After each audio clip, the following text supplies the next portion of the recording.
Hay un pensamiento en la palabra de Dios en el libro de Hebreos, Hebreos capítulo 12, versículos 12 y 13. Hebreos capítulo 12, el versículo 12 y 13 dice la palabra de Dios.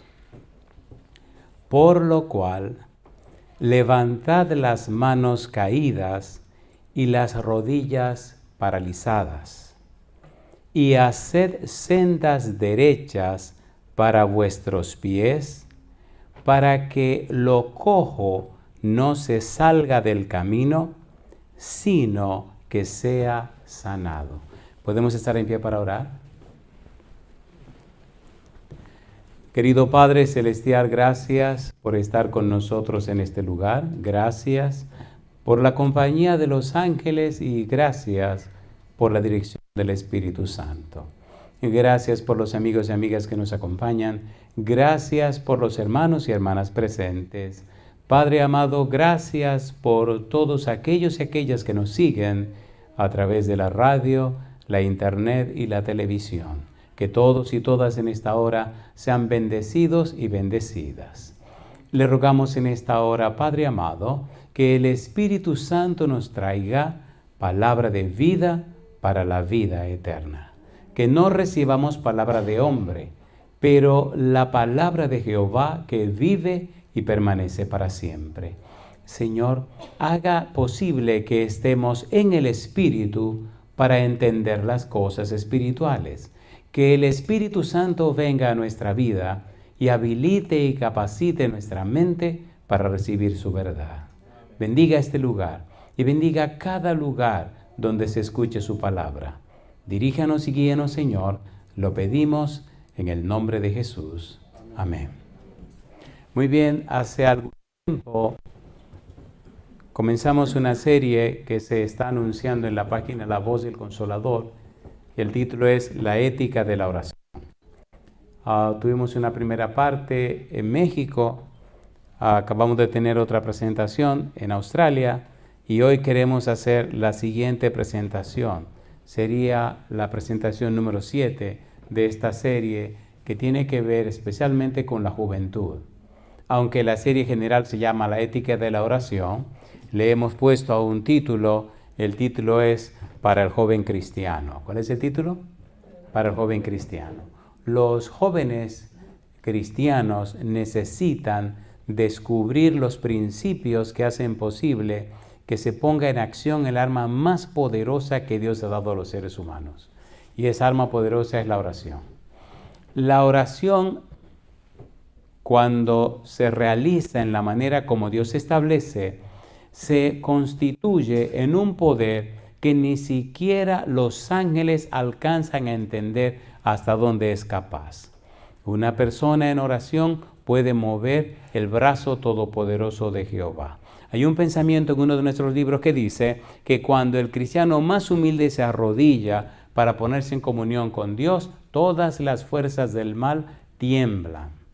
Si descubrimos los principios, si establecemos de una manera bien clara la forma en que los jóvenes deberían entender y comprender la oración y la pusieran en práctica, ese maravilloso ejército que tiene Dios en los jóvenes se constituiría en un poder en toda la tierra. Cuando usted se pone en comunión con Dios a través de la oración, todo el universo se hace pequeño, porque el dueño del universo está en comunión con usted. No existen las distancias para la oración, no existe lo imposible para la oración.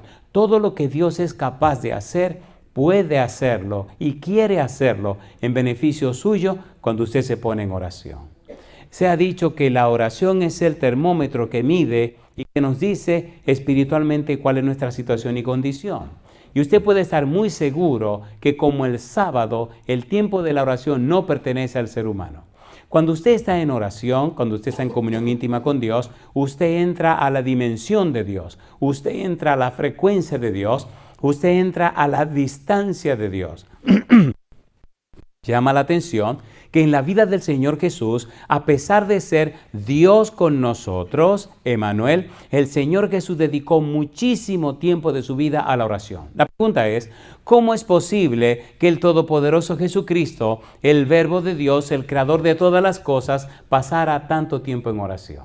¿Por qué Cristo dedicó tanto tiempo a la oración, siendo que Él era quien era? ¿Por qué sintió tanta necesidad de la oración? En el libro de Hebreos capítulo 12, versículos 12 al 17, el apóstol Pablo, el autor de Hebreos, nos explica y nos habla cómo debería ser la vida de la persona, del cristiano, en relación a Dios y a los demás para tener una vida poderosa en oración. Son principios establecidos en esa parte de la Biblia. El tema anterior a este, que se llama así, para el joven cristiano, que fue presentado en algún lugar muy lejos de aquí, está en la página ya de lavozdelconsolador.org. Lo puede escuchar, lo puede copiar, etc. Y esta es la segunda parte de ese tema. Vamos rapidito al libro de Hebreos capítulo 12, versículos 12 al 17. Leamos todo el párrafo y hagamos un repaso de lo que ya hemos estudiado en otra ocasión. Hebreos capítulo 12, versículos 12 al 17. Mire usted, por favor. Dice: por lo cual, levantad las manos caídas y las rodillas paralizadas, y haced sendas derechas para vuestros pies, para que lo cojo no se salga del camino, sino que sea sanado. Y añade el apóstol: seguid la paz con todos y la santidad, sin la cual nadie verá al Señor. Mirad bien, dice el apóstol, no sea que alguno deje de alcanzar la gracia de Dios. Y él añade: que brotando alguna raíz de amargura os estorbe y por ella muchos sean contaminados. Y el versículo 16 y 17 dice: no sea que haya algún fornicario o profano como Esaú, que por una sola comida vendió su primogenitura. Porque ya sabéis que aún después, deseando heredar la bendición, fue desechado y no hubo oportunidad para el arrepentimiento, aunque lo procuró con lágrimas. Hagamos un breve repaso de lo que ya estudiamos. Versículo número 12. ¿Qué quiere decir el versículo 12? El versículo 12 se resume con una sola frase: ten en cuenta a los débiles, ten en cuenta a los que no son tan fuertes espiritualmente como tú. Si eres un joven cristiano, ten en cuenta que hay otros jóvenes que no tienen ni tu experiencia, ni tu vigor, ni tu vitalidad espiritual. Tómalos en cuenta, no los critiques, no los censures, ayúdale, muéstrale claramente el camino. Versículo número 13. Ayúdalos, dales un buen testimonio, sea un buen ejemplo para ellos. Allánales el camino, hazle posible a ellos que crezcan de una manera como tú lo hiciste. Ayúdales a que su progresión en la vida sea constante, que tengan una constante de crecimiento. No les estorbes el camino. Versículo número 14, seguid la paz. La paz significa todo lo que contribuya al sumo bien del hombre. En la mentalidad hebrea significa encontrarse en obediencia a Dios. Para un hebreo, estar en paz, tener la paz, significaba estar en una relación estrecha con Dios, una relación de intimidad con Dios, una relación de amistad con Dios, una relación donde una buena parte del tiempo se dedicaba a estar en comunión con Él. Un caminar con Dios, una vida de obediencia a Dios, una vida tan llena de la presencia de Dios que la gente al relacionarse contigo notaba, se daba cuenta que tú venías de la presencia con Dios. Una cosa curiosa es que cuando verdaderamente usted tiene comunión con Dios, la gente lo sabe, la gente se da cuenta. La espiritualidad no se puede fingir. Cuando usted está en paz para con Dios y los hombres, entonces usted es una persona justificada, dice el apóstol Pablo, Romanos capítulo 5, versículo 1. Justificados pues por la fe, tenemos paz para con Dios por medio de nuestro Señor Jesucristo. Si usted está en paz con Dios, si usted está en obediencia a Dios, si usted está en comunión con Dios, la gente que se le acerca, la gente que le conoce sabrá que usted está en paz con Dios. La vida cristiana es una vida de paz.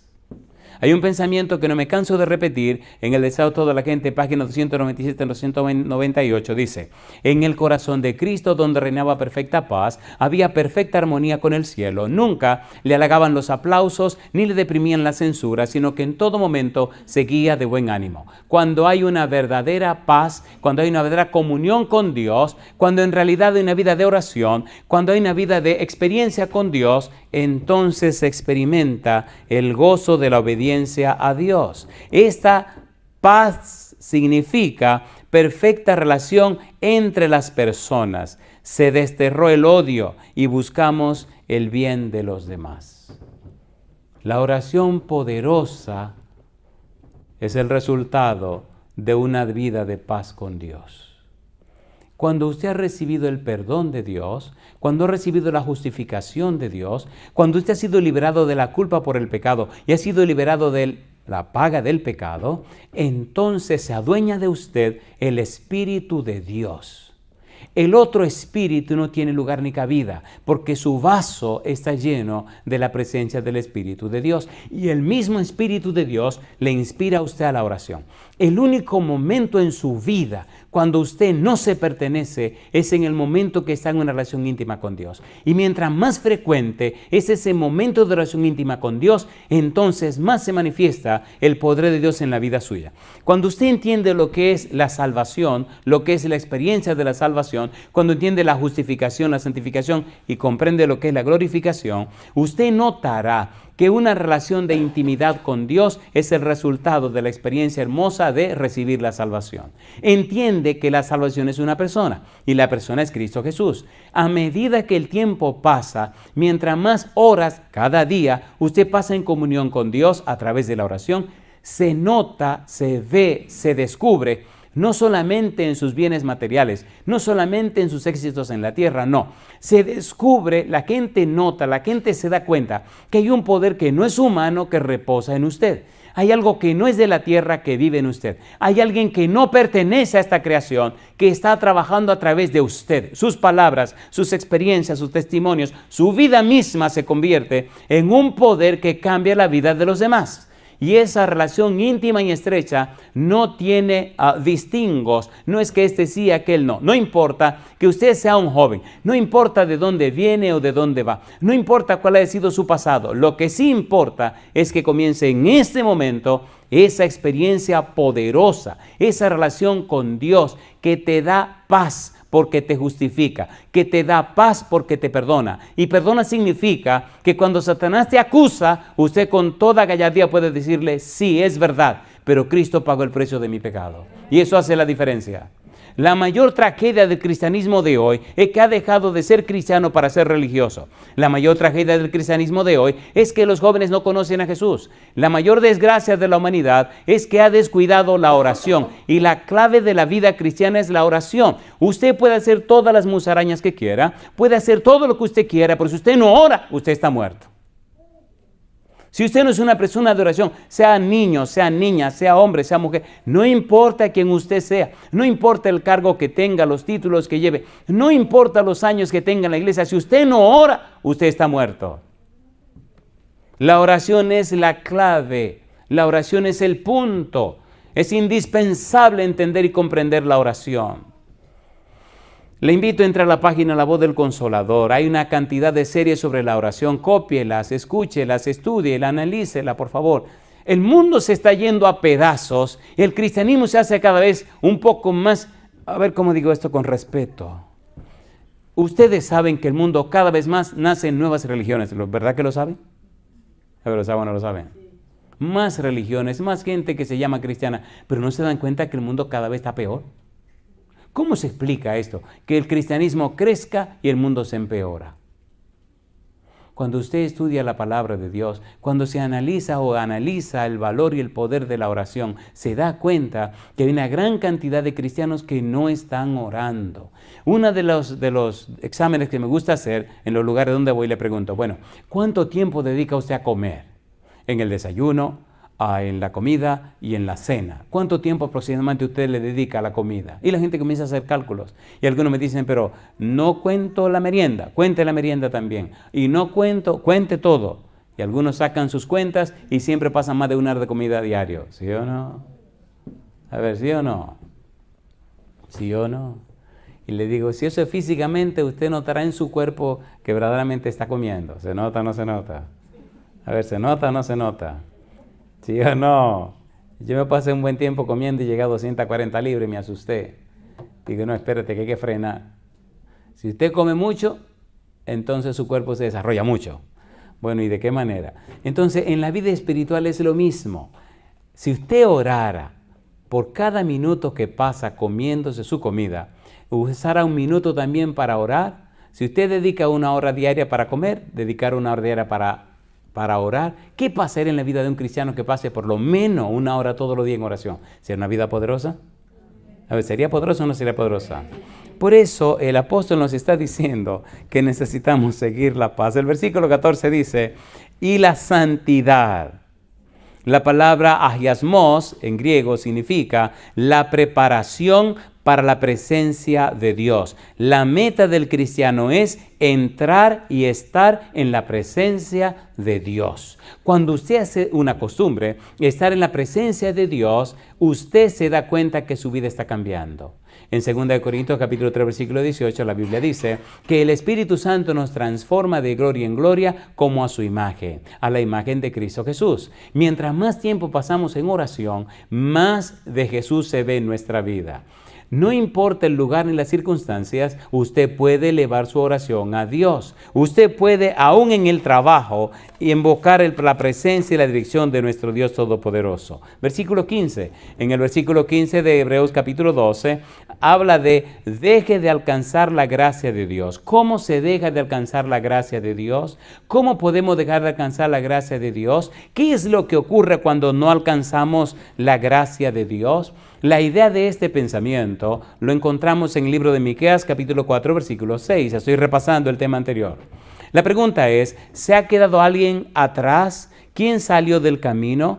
¿Alguno ya no viene al culto? ¿Alguna de las personas se enfrió espiritualmente? ¿Algunos tuvieron problemas en la iglesia y ya no quieren venir a los cultos, ya no quieren buscar a Dios? ¿Dejó usted de leer la Biblia? ¿Abandonó el uso de la oración en su vida personal? ¿Ya no le importan, le interesan las cosas espirituales? Eso significa que son síntomas que usted está cayendo de la gracia de Dios. Y si usted cae de la gracia de Dios, su vida se convierte en una desgracia. ¿Por qué desgracia? Porque la salvación viene por la gracia. Todo lo que recibimos es por la gracia de Dios. La gracia es un don que Dios nos da y no merecemos. La gracia es lo que Dios hace por usted sin merecerlo. La gracia es un regalo que Dios le da. Todo lo que tenemos es por la gracia de Dios. Cuando estamos cayendo de la gracia, no nos interesa la oración. Cuando estamos cayendo de la gracia, no nos interesa estudiar la Biblia. Cuando estamos cayendo de la gracia, comenzamos a cambiar nuestro lenguaje. Empiezan a producirse cambios en nuestro cerebro,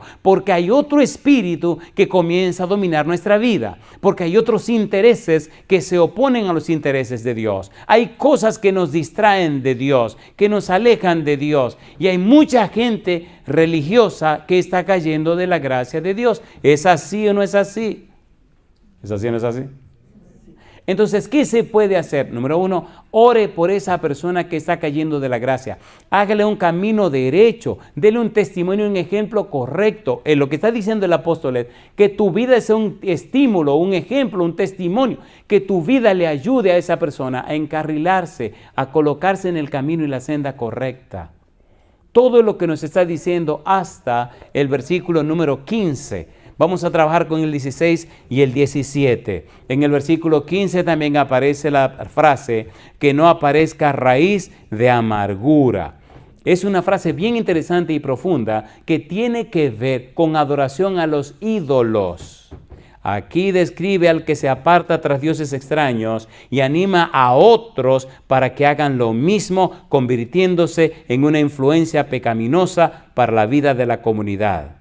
El apóstol Pablo dice, no se ha vencido de lo malo, sino vence con el bien el mal. No solamente cayeron de la gracia, sino que ahora se convierten en un instrumento, una herramienta del mismo diablo para sacar la fe de los que están en la iglesia. Y comienza entonces, no que se va y se abandona y se pierde, no. Ahora es un instrumento que anda tratando de ver cómo sacan a los otros para llevárselo con ellos. Y por eso dice, a ti joven, a ti adulto, a ti hermano, a una senda derecha. Muéstrale un ejemplo correcto, camina íntima y cerca de Dios, para que entonces tu vida sea un testimonio, un estímulo, para que aquel no se aleje. El que cayó de la gracia regrese, y al que lo están influenciando mal, entonces tú tengas la moral, tú tengas la suficiente vida espiritual como para inspirarle a corregir su camino.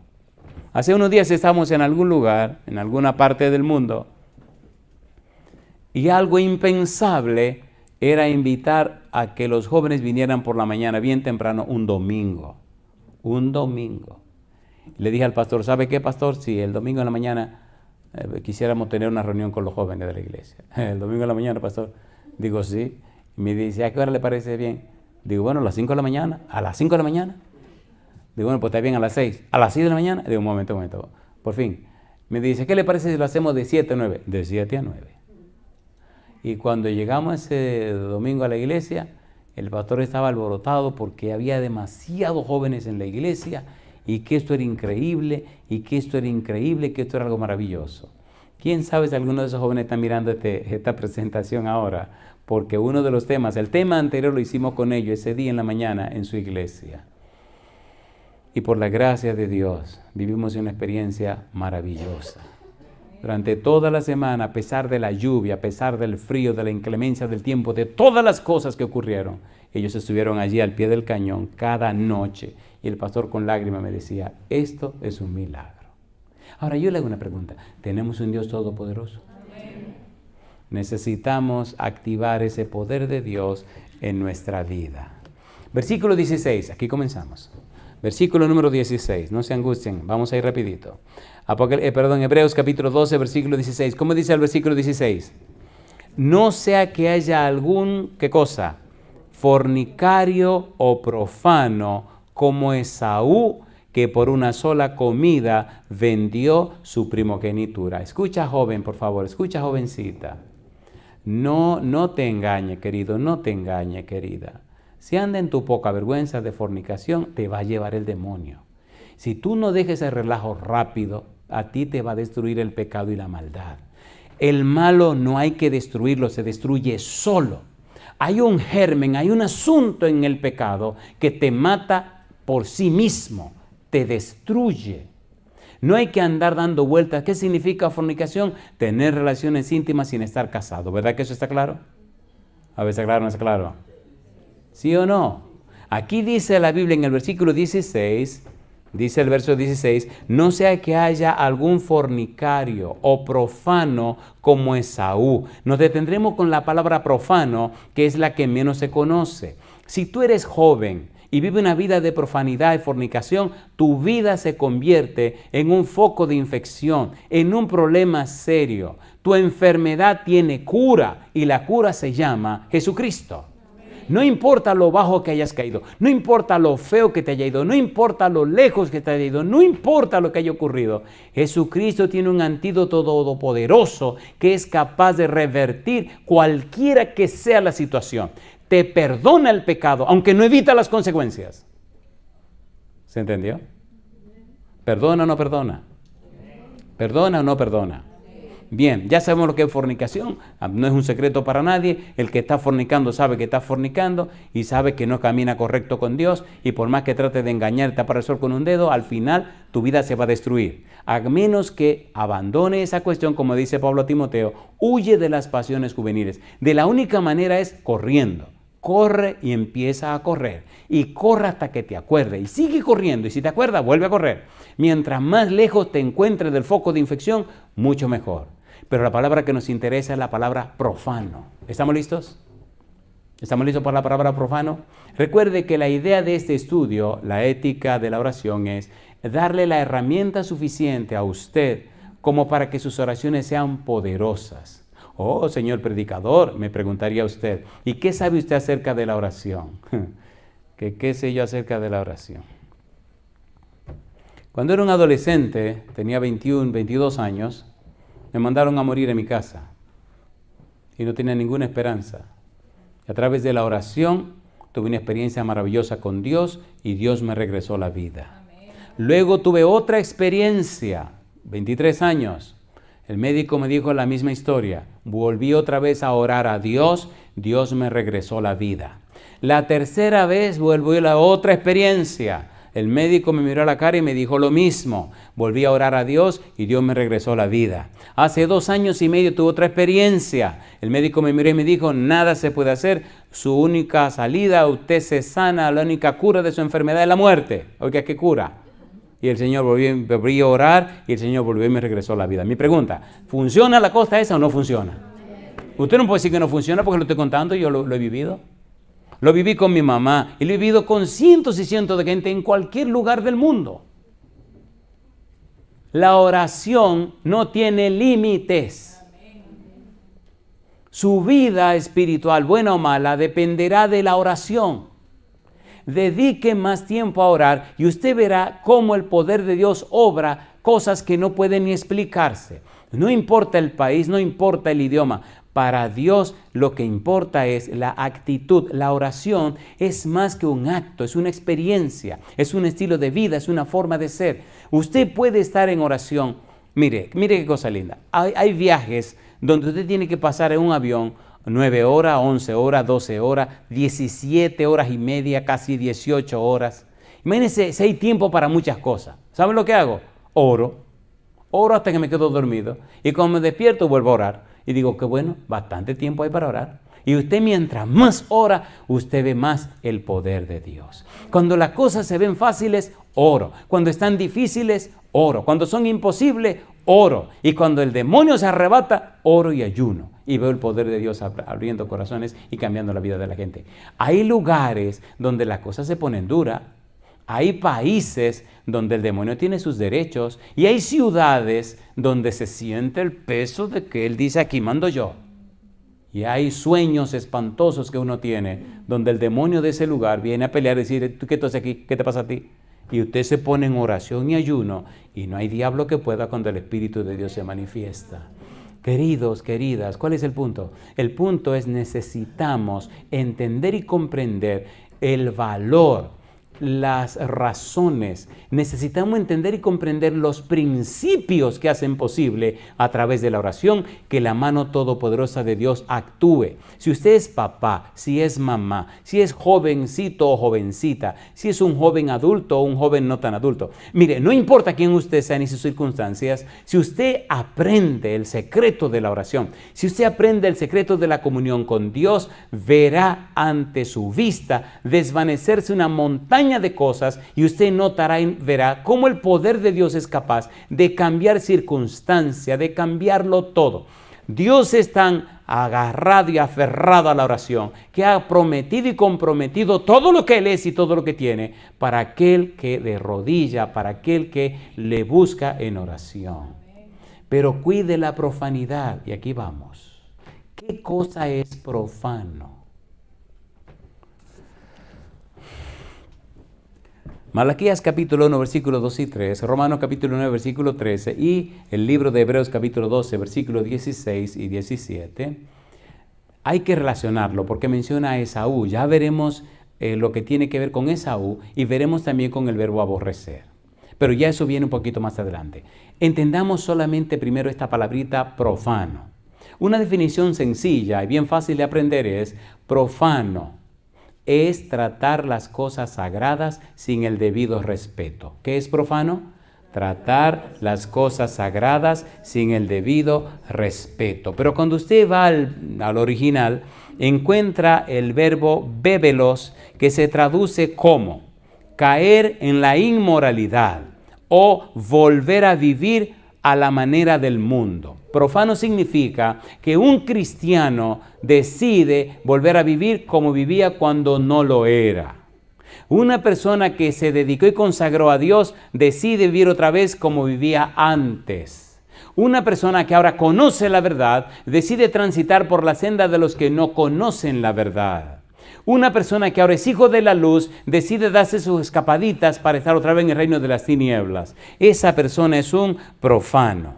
La palabra original se aplicaba al terreno que era dedicado a Dios, en diferencia al terreno que no era dedicado a Dios. Un terreno dedicado a Dios se llamaba un terreno santo, un terreno sagrado. Un terreno que se usaba para cualquier cosa era un terreno profano. Así que o era un terreno santo dedicado a Dios o era un terreno profano. Su vida, su cuerpo, como templo del Espíritu Santo, ahora, a través de Cristo Jesús, se supone, se espera como cristiano, que sea la morada del Espíritu de Dios. ¿Qué cosa hace un demonio en la vida de un cristiano? Que busca un demonio en un templo que es dedicado al Espíritu Santo.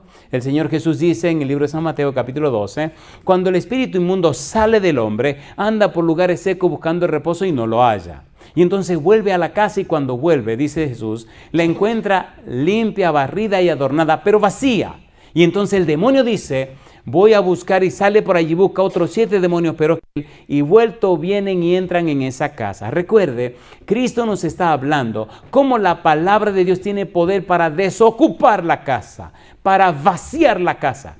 La palabra de Dios es tan poderosa que cuando usted se expone a la palabra de Dios, el poder de la palabra, el poder de Dios, le vacía su vida, le vacía su templo de cualquier presencia rara. Sin embargo, si usted no se entrega al Señor, si usted no le da el derecho legal a Dios, entonces el Espíritu no viene a morar en usted. Y cuando la casa se vacía, cuando el demonio es echado de usted, entonces se espera que el Espíritu venga a ser morada en usted. Ahora bien, cuando el Espíritu no mora en usted, el demonio que fue sacado espera que usted se descuide, porque usted no le dio derecho a Dios, y busca otro espíritu, 7 espíritus peores que en él, y vienen y acaban con la vida suya.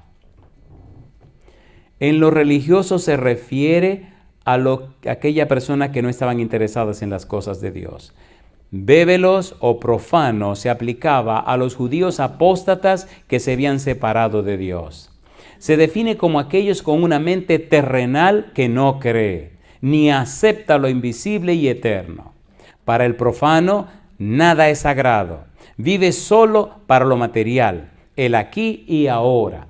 El profano no respeta a Dios. El profano no teme a Dios. El profano no ama a Dios. El profano tiene su propia agenda. El profano vive una vida carnal. El profano no respeta lo espiritual. El profano no tiene planes de ir al cielo. Su cielo es la tierra, su mundo está aquí y aquí se quedará. El profano se enfoca en lo placentero y utilitario. El profano tiene una mentalidad de utilidad, una mentalidad mercenaria. El profano quiere ver cuánto va a sacar. El profano es un hetairos. Hetairos significa un amigo que es tu amigo por lo que va a sacar. Un amigo que es amigo tuyo por conveniencia. Un amigo que es amigo de Dios por cuánto le va a sacar. Y llama la atención como varias veces Jesús utiliza la frase amigo. Amigo, no te he hecho agravio, contratamos el asunto por un denario de 6 de la mañana a 6 de la tarde y es lo que te estoy pagando. ¿Qué te pasa a ti? Si a este que trabajó 6 horas, a este que trabajó 3 horas, a este que trabajó 1 hora, yo le quiero pagar un denario, el dinero es mío, yo le pago como a mí me dé mi gana, ¿o no es mío el dinero? Pero el getairo es un amigo por conveniencia. Cuando tú eres un cristiano getairo, eres un profano.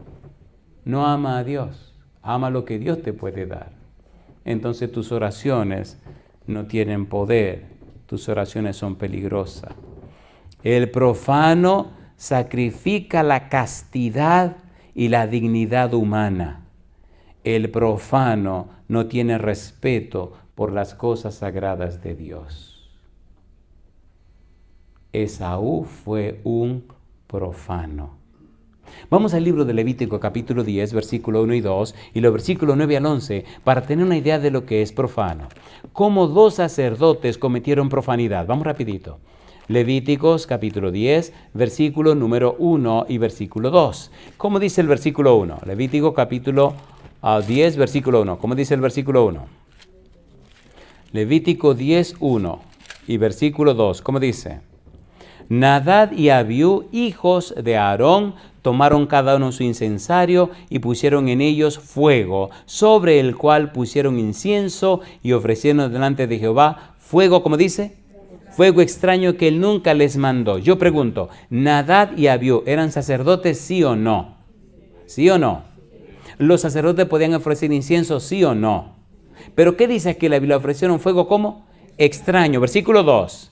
Y salió fuego de delante de Jehová y los quemó, y murieron delante de Jehová. Yo pregunto, si ofrecieron fuego extraño delante de Dios, ¿es profanidad? ¿Estaban siendo profanos, sí o no? Sí, recuerde que profano es tratar las cosas sagradas sin el debido respeto. Pregúntese, una persona profana no hace ni suele tener comunión con Dios en íntima oración. Una persona profana no ama la oración. Una persona profana ora por la obligación u ora por los compromisos religiosos. Una persona profana que no ama a Dios, que no está en comunión con Dios, no tiene poder en la oración. Su vida se convierte en un foco de infección para la esposa o para el esposo, para los hijos y las hijas y también en la iglesia. El profano no conoce ni tiene una relación íntima y estrecha con Dios. Mira lo que dice el versículo 9. Versículo 9 al 11. ¿Qué dice el versículo 9? Tú, dice Dios, dice el versículo 8, y Jehová habló a Aarón diciendo, tú y tus hijos contigo, ¿qué cosa? No beberéis vino ni sidra cuando entréis en el tabernáculo de reunión, para que no muráis. Estatuto perpetuo será para vuestras generaciones, para poder discernir, ¿qué dice Dios? Entre lo santo y ¿qué más? Y lo profano, y entre lo inmundo y lo limpio, y para enseñar a los hijos de Israel, ¿qué cosa dice ahora? Todos los estatutos de Jehová que Jehová les ha dado por medio de Moisés. Cuando tú eres joven, es muy fácil caer en la profanidad, tratar las cosas sagradas sin el debido respeto. Cuando tú eres joven, es muy fácil caer en algunos errores. Querido, escucha, querida, escucha. Si eres una persona joven, acuérdate, asegúrate, por favor, que tu vida camine conforme a los principios establecidos en la palabra de Dios. Te van a hacer invitaciones. Te voy a contar un par de historias. Cuando era un adolescente, recuerdo como hoy, que nos fuimos a un lugar de un campamento en las montañas, un lugar hermosísimo que se llama Jarabacoa. Estaba recién bautizado, tenía apenas un año, casi un año de bautizado. Cuando llegué a la iglesia tenía 18 años, a los 19 me bautizaron, pero tenía un intenso interés y empeño en conocer a Dios. Tenía un interés de ver si lo que la Biblia decía era verdad o no era verdad. Eso de creer por creer a mí nunca me ha gustado. Las cosas son o no son. La oración es tan poderosa que la oración hace posible que no importa quién usted sea, toda la gracia y la presencia de Dios se manifiesten en su vida. Llegamos al campamento, nos ubicamos cada quien en su cabaña, en su lugar donde íbamos a estar ese fin de semana. Recuerdo que me tocó estar arriba en el segundo piso y me alegró porque dije, aquí abro la ventana, está todo lleno de pinos y aquí puedo orar y puedo tener mi comunión con Dios en la madrugada. Al rato vienen otros jóvenes y jovencitas y comienzan a hablar en la sala de la casa. Bajamos y empezamos a hablar. Todo iba muy bien. Estamos hablando de que a José, la experiencia de José, que Potifar, que la esposa de Potifar, que cómo Dios escuchó a José, que la vida y la experiencia de José. Bueno, empezó todo muy bien. De repente alguien cambió la conversación y aquí viene la profanidad. A un amigo que se había bautizado conmigo le preguntaron, ¿y es verdad que tú te ganaste unos cuantos trofeos de baile? Dice, sí, claro. ¿Y qué tú bailabas? Yo bailaba tal cosa. ¿Y es verdad eso? Sí. No, yo no te lo creo. Y entonces le dice, ¿tú quieres que te lo demuestre? Aquí la cosa comenzó a ponerse caliente. Había otra muchacha en el grupo que estaba comenzando a visitar la iglesia. Ella no era miembro de nuestra iglesia. Y entonces le dice la otra muchacha, yo he participado en concursos de baile. Si es verdad que tú bailas también, vamos a ver si es verdad. Y entonces uno de los que estaban allí dijo, cierren la puerta. Y digo, esto se va a poner peligroso aquí. Así que yo dije, si yo me quedo aquí, ahorita hasta yo voy a querer también mover los pies para ver cómo. No, yo mejor me voy. Y le dije, espérense. Salí, me fui, se cerró la puerta, prendieron su radio y empezó la bailadera, compadre. Me fui, le dije, Señor, yo no soy más santo que nadie, pero yo creo que el consejo de Pablo tiene sentido. Huye, huye, huye. Pasamos un buen rato, como a las 2 horas y algo, regresé. Vi que ya la puerta estaba abierta, llegué y vino uno a darme el informe. Oye, de la que te perdiste. Tú tenías que ver cómo baila fulano, con fulana. Tú mira, pero tú no te imaginas. Y ya me reí, no dije nada. Ahí quedó. Bueno, pasó un día, pasó otro día, pasaron años, pasaron... Querido, querida, hoy es hoy. Y después del baile vinieron otras cosas y después otras cosas y otras cosas. Cuando usted toma la senda descendente, el demonio comienza con cosas muy pequeñas y después la va sumando. Y llega el día, querido joven, querida jovencita, donde empieza la hipocresía. Hay que fingir y aparentar lo que uno sabe que no es. Y cuando la vida se convierte en un fingimiento, cuando la vida se convierte en una mentira, entonces empieza la esquizofrenia. Te empieza a poner loco. Porque tu cerebro no puede entender que tú seas dos personas. Y el enemigo se aprovecha y viene y te fastidia la vida. Entonces te convierte en un foco de maldición. Te convierte en un problema serio, no solo en la iglesia, sino en tu casa también. Entonces tu cerebro comienza a negar el estudio de la Biblia, a rechazar la oración, y tu vida se convierte en nada. Cae de un pecado a otro pecado, de otro pecado a otro pecado, y entonces después la cosa se pone más difícil. Así sufrí, lloré por personas que se bautizaron conmigo, personas que crecimos en la iglesia.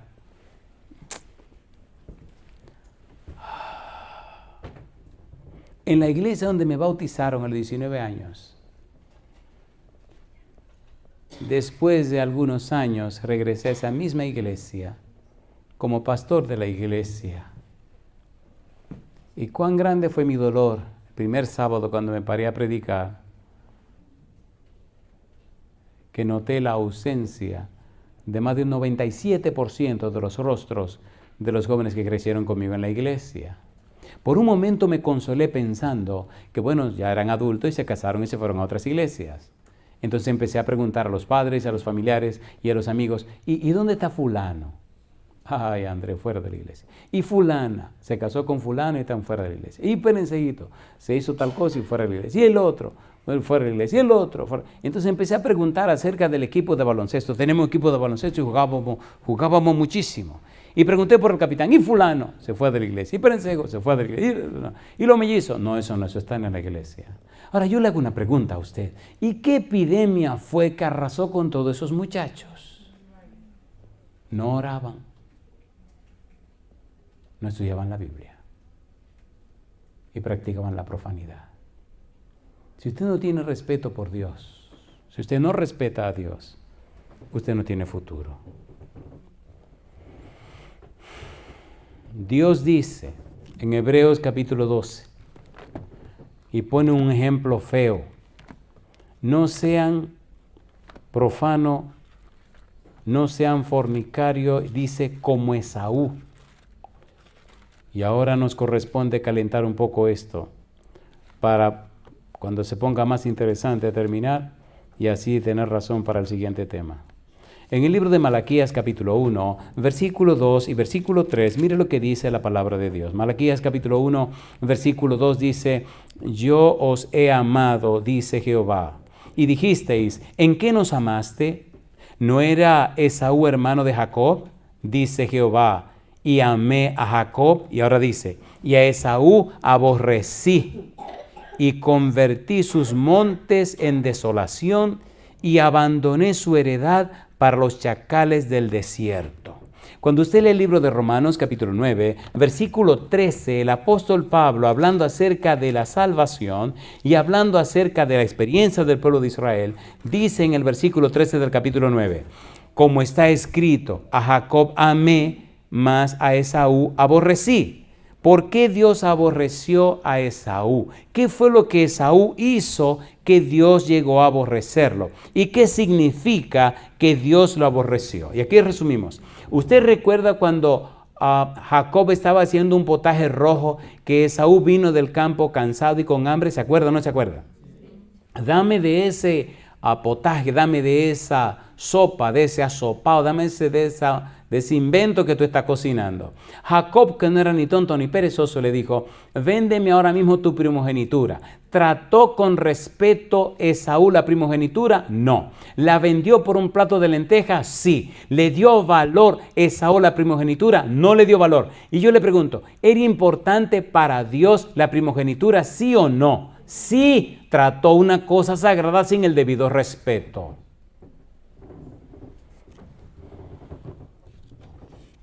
Mire su Biblia en lo que dice San Lucas 14, 26. Vamos rapidito. San Lucas capítulo 14, versículo número 26. Dice el versículo 26, ¿cómo dice? Si alguno viene a mí y no aborrece a su padre y madre, y mujer e hijos, y hermanos y hermanas, y aún también su propia vida, no puede ser mi discípulo.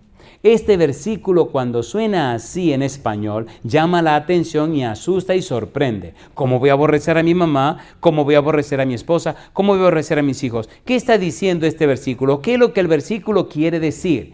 ¿Cuál es el valor y significado del versículo? ¿Qué significa aborrecer? ¿Dónde está el quid del asunto? Cristo está diciendo, si alguna persona me ama a mí menos que a su padre, a su madre, a su esposa o a sus hijos, entonces no es digno de mí.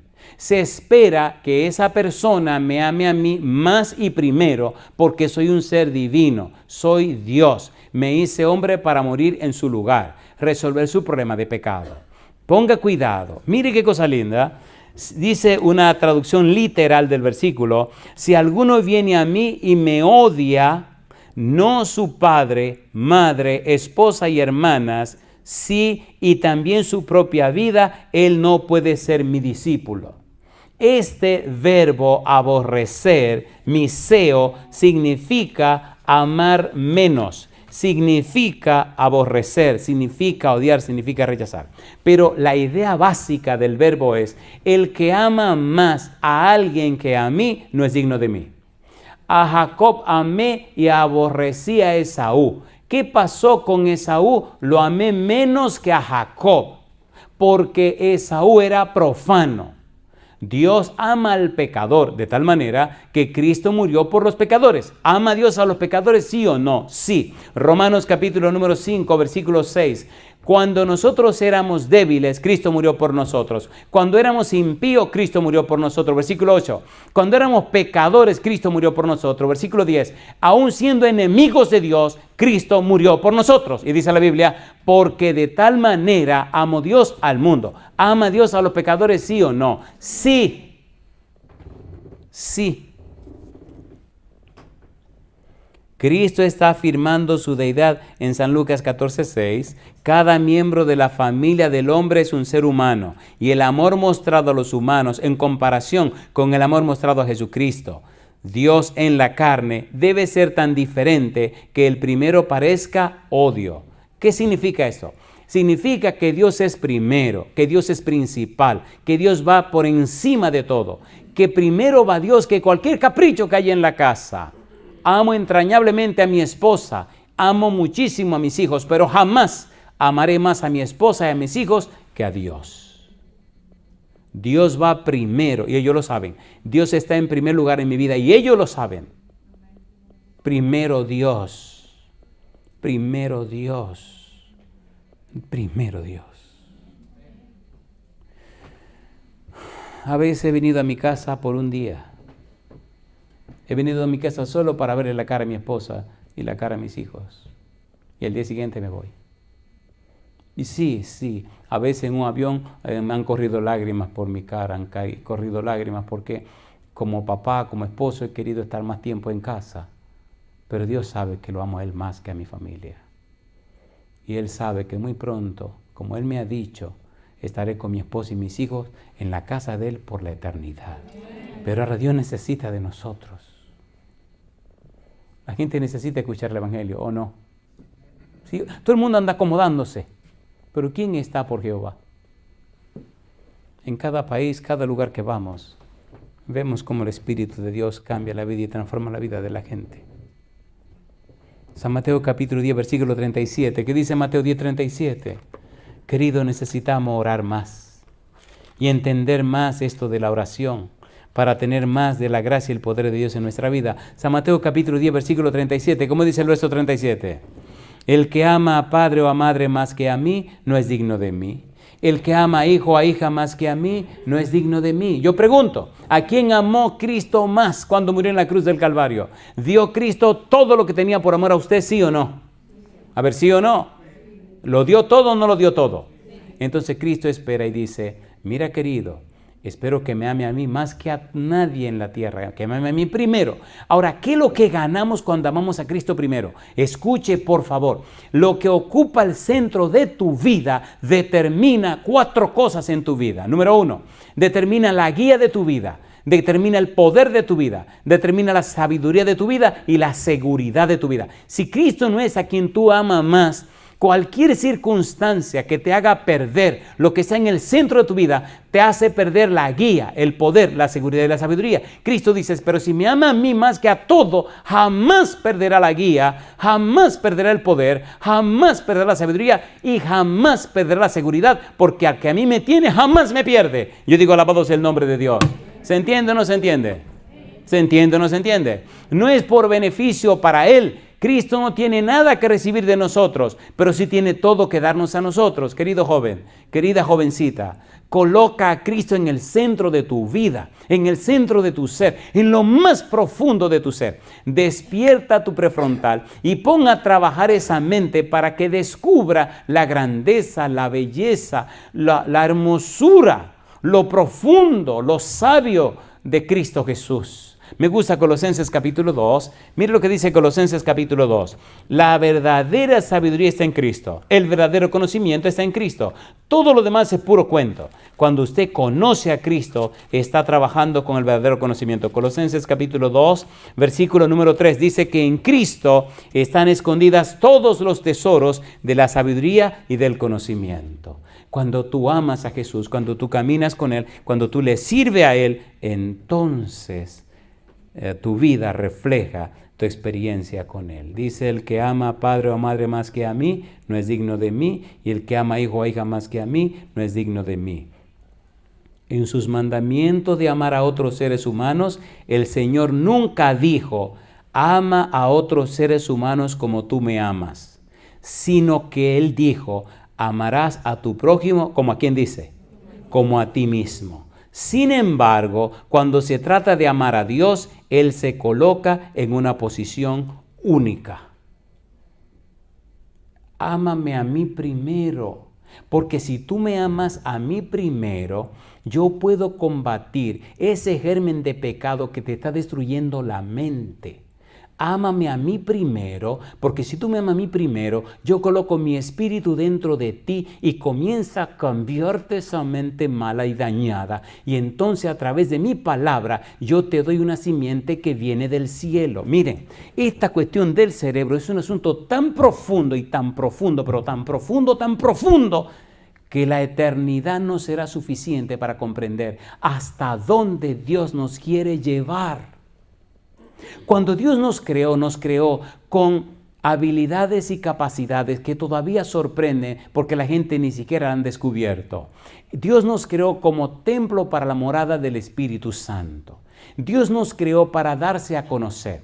Mire este versículo en Efesios 3:10 que no me canso de repetir. Dice el versículo 10, para que la multiforme sabiduría de Dios sea ahora dada a conocer por medio de la iglesia a los principados y potestades en los lugares celestiales. Cuando usted desecha la profanidad, cuando usted dedica y hace y ama a Dios más que a todo, más que a nada, más que a usted mismo, entonces Dios gana el derecho de enviar el Espíritu Santo a la vida suya, transformar su vida de una manera completa y acabada, llenar su ser con la palabra de Dios, hacerlo renacer de nuevo y colocar en usted una simiente que no es de la tierra, una simiente incorruptible que no es de aquí, una simiente que viene de allá, y entonces, y solo entonces, se produce en usted el milagro de la transformación, la metamorfosis, donde ahora su vida espiritual crece más que su vida física. Ya usted no se sujeta a las cosas de la tierra, sino que comienza a vivir una vida que es todopoderosa, la vida del ser infinito, la vida de Dios en su palabra. El Santo Espíritu viene a la vida suya y hace un cambio y una transformación. Usted es nacido de la tierra, como dice el apóstol Pablo, usted Tiene una simiente carnal, pero ahora tiene una simiente espiritual. Ahora hay dos simientes en usted, la que heredó de sus padres y esta simiente que la palabra de Dios coloca en usted. Y la gente entonces nota en su vida, en su experiencia, en su familia, con su esposa, con sus hijos, en su casa, la gente se da cuenta que los principios establecidos en la Biblia son reales. Su testimonio es poderoso y hace posible que su experiencia inspire la vida de otra gente. ¿Es verdad o no es verdad? ¿Es verdad o no es verdad? En muchos lugares, muchos países, hay personas que vienen a contarme su testimonio de cómo al escuchar estos sermones que predicamos, al creerlos, al vivirlo, practicarlo, llenarse de ellos, cómo el Espíritu Santo ha cambiado sus vidas. Personas que estaban en experiencias muy extrañas y personas que no estaban en experiencias extrañas, sino que vivían vidas correctas, vidas como manda la sociedad, pero estaban vacíos por dentro. Mire, hay un poema que dice que el alma es un vaso que solo se llena con eternidad. Personas muy cultas, personas muy preparadas, muy capacitadas, personas muy profesionales, personas casadas, con hijos, con buenos trabajos, personas que se llamaban cristianas, pero llegaron a entender que solo eran puros religiosos. Personas amables, personas coherentes, pero sentían un vacío tan grande en su corazón. Y entonces vienen y me dicen, mire pastor, empecé a oír los sermones y tomé mi Biblia, compré libretas y empecé a escribir todos los versículos, los significados de las palabras y empecé a aprender, empecé a predicar. Oiga, no se imagina cómo el Espíritu ha transformado mi vida. Mi esposa lo notó, mis hijos y mis hijas lo notaron, mis amigos en el trabajo. Todos se han dado cuenta que Dios produjo un cambio y una transformación en lo más profundo de mi ser. Me inspira ahora a orar más, estar en la presencia de Dios, hablar de las cosas de Dios. Cuando mi boca se abre, hay versículos que aparecen como una catarata. Mis pensamientos, mis acciones, todo gira en torno a la presencia y la voluntad de Dios.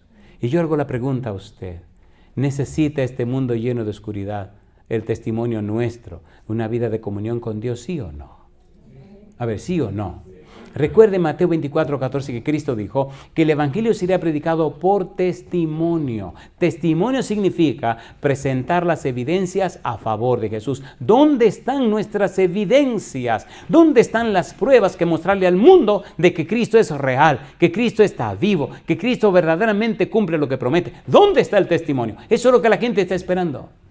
Un argumento se discute con otro argumento, pero un testimonio, una prueba, una evidencia en un tribunal, eso es lo que el juez quiere ver. No importa el país, no importa la nación, no importa la circunstancia. Pueden ser los países más desarrollados, puede ser el lugar de primer mundo, de segundo mundo, el mundo que a usted le dé su deseo, pero si usted camina con Dios, si está en comunión con Dios, la gente lo notará. Esta dama vino, hablaba italiano, hablaba francés, hablaba alemán, le hablaba todos los idiomas que le dio su gana, pero no hablaba español. Y me dice, ¿cómo vamos a hablar? Digo, bueno, vamos a hacernos señas. Entonces empezó a reírse. Le dije, vamos a intentar en inglés. Intentamos en inglés. Y me explicó una situación que tenía en la vida personal y una situación familiar y un problema de una empresa y bueno, estaba hablando muchos millones. Le dije, escúcheme una cosa. Su preocupación es lo que va a pasar con la empresa. Sí. Y dice, pero hay otra cosa que me preocupa más. Le dije, su esposo. Me dice, sí. Digo, mire mi querida, por encima de los problemas y las dificultades hay uno que es más grande que todo lo que es grande. Es el Dios Todopoderoso. Por lo que ve, usted no tiene una vida religiosa firme ni fuerte. No. Usted no tiene una comunión estrecha con Dios. No. Usted ni siquiera ha dedicado tiempo a leer la Biblia. No. Digo, pues lo está llevando el demonio. Usted tiene que cambiar esa dirección de una vez. Y como son gente muy fina y muy cosa, cuando le dije, se espantó. ¿Quién que me está llevando? Digo, el demonio. Dice, ¿cómo que me está llevando el demonio? Sí. ¿Verdad que la cosa va mal en su matrimonio? Sí. ¿Va mal con los hijos? Sí. ¿La casa está hecha un desorden? Sí. ¿Los problemas de la oficina llegaron a su casa? Sí. ¿Entre su esposo y usted? Sí. Digo, amiga, el ancla segura es Jesucristo. El que puede resolver todo es el Dios Todopoderoso. Tiene que regresar a Dios. Vamos a buscar a Dios, clamemos a Dios, entreguemos todo este problema en las manos de Dios, que Dios sí sabe cómo hacer. Y empezó a llorar. Dice, su lenguaje es como tan diferente. Digo, claro que es diferente. Usted habla tan diferente, pero claro que es diferente. El mundo está tan loco que han dejado a Dios fuera del círculo, ¿sí o no? ¿Sí o no? Y aquella dama con lágrimas me decía que sí. Nos arrodillamos para orar y me sorprendí que al día siguiente se apareció con el esposo. Ahora, yo le hago una pregunta a usted. ¿Hay esperanza para los matrimonios? ¿Hay esperanza para la juventud? ¿Hay esperanza o no hay esperanza? Un grupo de jóvenes de Suiza se nos aparecieron en Milano, en Italia. Se vinieron el fin de semana. Habíamos estado con ellos una semana. Y decidieron irse, no le importó dormir. Uno durmieron en la iglesia, otro durmieron en yo no sé dónde, en una cocina. A ellos no les importó. Dijeron, pastor, vinimos para estar con usted. Ahora le hago una pregunta. Cuando usted le entrega una verdad a un joven, y el joven cree lo que usted le dijo, y el joven cree en quien lo está diciendo, ¿le transforma la vida, sí o no? A ver, sí o no. Si usted es papá o mamá y usted vive lo que usted le dice a sus hijos, verá que el poder de Dios a través de usted cambia la vida de sus hijos. ¿Le gustaría ser usted esa herramienta de Dios, ese instrumento de Dios, ese mensajero o mensajera de Dios para que otros sean cambiados por el poder del Espíritu Santo? Póngase en pie conmigo, por favor. Póngase en pie conmigo. En resumidas cuentas, lo que estamos diciendo es, Dios anda buscando personas como usted, amigo o amiga, persona como usted, joven, jovencita, para a través de usted, manifestándose en usted, alcanzar la vida de otros. Pero la profanidad y la fornicación no deben estar en el plano.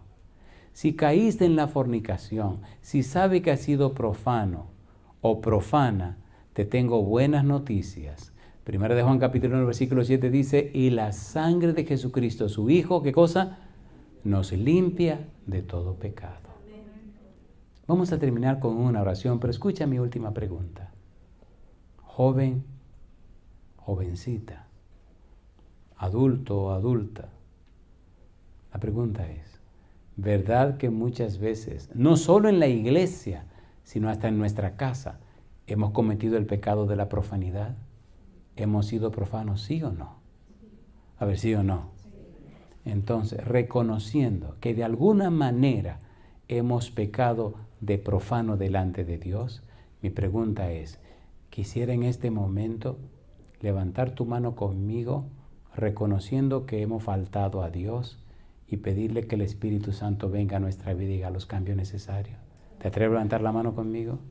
Y si por ventura apareciera algún fornicario, alguna fornicaria, quisiera levantar usted la mano también para que el Espíritu Santo venga y le saque el espíritu de fornicación de su vida y lave y limpie y cambie su vida. Si usted toma la decisión, levante la mano también. Querido Dios, querido Padre, gracias por la bendición de la oración. Señor, venga a nuestra vida, rompa las cadenas de estos espíritus de fornicación y aléjelo, ahuyéntelo de nuestras vidas. Rompa de nosotros también estos espíritus de profanidad y que seamos respetuosos, que le amemos a usted por sobre todo, que le amemos primero a usted, Señor, y que nuestra vida refleje su carácter. Haga con nosotros y en nosotros su voluntad ahora y siempre. Que nuestra vida sea un testimonio en cualquier rincón de la tierra para que las personas conozcan a Cristo Jesús. Haga que amemos la oración aún cuando nuestras manos estén ocupadas. Que no haya lugar ni circunstancia que no podamos elevar nuestros pensamientos hasta usted. Que en cualquier momento y bajo cualquier circunstancia, nuestro cerebro o nuestra mente siempre esté conectada con la suya. Denos, Señor, la mente de Cristo. Y como Jesús, saquemos noches enteras si es necesario para estar en comunión con usted a través de la oración. Inspírenos para hablar con usted, para contarle nuestras cosas, para presentarle nuestra vida, para traer ante usted, Señor, a los pies suyos, ante su altar, traer toda nuestra vida para ser lavados con la sangre de Jesús, para ser transformados por la gracia de Cristo Jesús, para ser vestidos con la justicia de Jesús, para ser llenos con el Espíritu Santo de Cristo Jesús. Haga nuestra vida su voluntad, Señor. Cámbianos y transfórmenos antes que sea demasiado tarde y que nuestra vida inspire a los demás a encontrarse con usted. Lo pedimos en el nombre de Jesús. Amén, Señor. Amén. Descubre el poder transformador de la oración con Cómo orar desde cero. Guía paso a paso para una oración efectiva de Rubén Morales.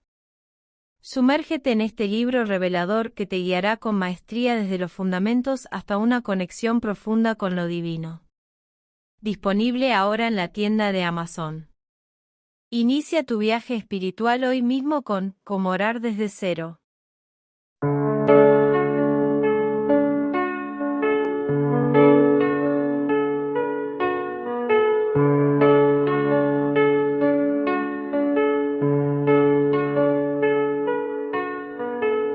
En lo alto brilla la luz de Jesús.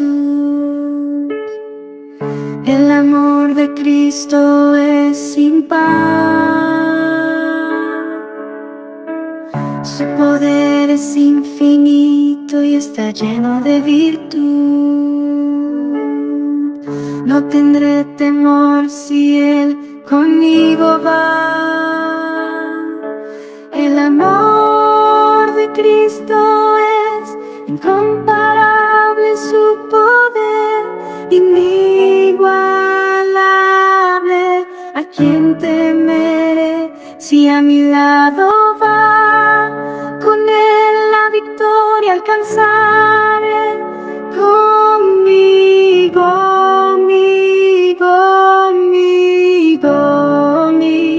conmigo.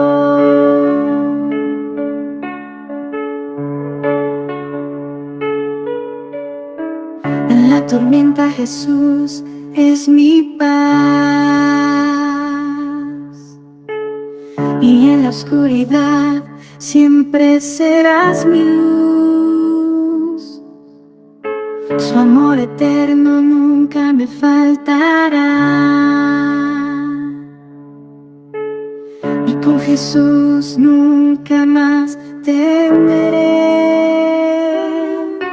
El amor de Cristo es incomparable, su poder inigualable. ¿A quién temeré si a mi lado va? Con Él la victoria alcanzaré, alcanzaré, alcanzaré. En la prueba Él me sostendrá, en la batalla Él peleará. Su amor me envuelve con gracia sin igual. A Él mi corazón rendirá. El amor de Cristo es incomparable, su poder inigualable. ¿A quién temeré si a mi lado va? Con Él la victoria alcanzar.